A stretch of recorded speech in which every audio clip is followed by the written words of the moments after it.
Et c'est ça, il faut que les leaders se lèvent. C'est avec un ton assuré que François Legault de la Coalition pour l'avenir du Québec est venu expliquer les propositions de son mouvement politique. Pour la première fois depuis le début de sa tournée, le président du futur parti politique a fait face à des citoyens en désaccord avec ses propositions en matière d'éducation, la priorité du mouvement politique. De nombreux enseignants sont inquiets du fait que François Legault propose de hausser leur salaire à condition d'évaluer leur performance. Il faut quand même avoir un certain courage et un peu de culot, excusez-moi l'expression, pour venir 10 ans plus tard vous présenter en tant que sauveur d'un système, alors que c'est à vous qu'on doit, entre autres, le remplacement des connaissances par des compétences transversales.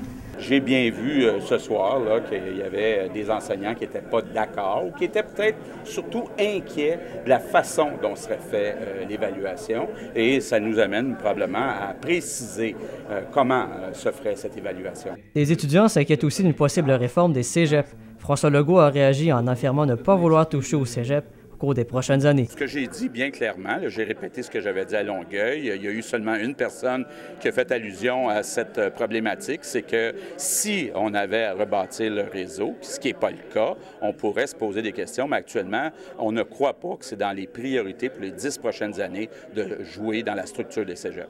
Le mouvement politique, la Coalition pour l'avenir du Québec, gagne en popularité, dominant dans les sondages avec 39 % d'appui sans être officiellement un parti politique. Des militants d'autres partis se joignent au mouvement, dont Étienne Boulris, ancien organisateur libéral, déçu du manque de vision de son ancien parti. Est-ce que le Parti libéral du Québec me représente encore, représente mes valeurs? Et la question a été non. Et c'est à ce moment-là, à partir de février, que j'ai commencé à plus être ouvert vers les nouvelles idées et me dire, bien, le Québec mérite une vision. La coalition peut aussi compter sur des appuis dans le monde municipal. Le conseiller à la ville de Gatineau, Luc Anger, s'est rallié au mouvement de François Legault en devenant bénévole. Il appuie les changements proposés par la coalition. La santé, c'en est un. Au niveau de l'éducation, très certainement. Et puis, au niveau de l'économie. On pense que ça peut aider à régler nos problèmes majeurs et relancer le Québec.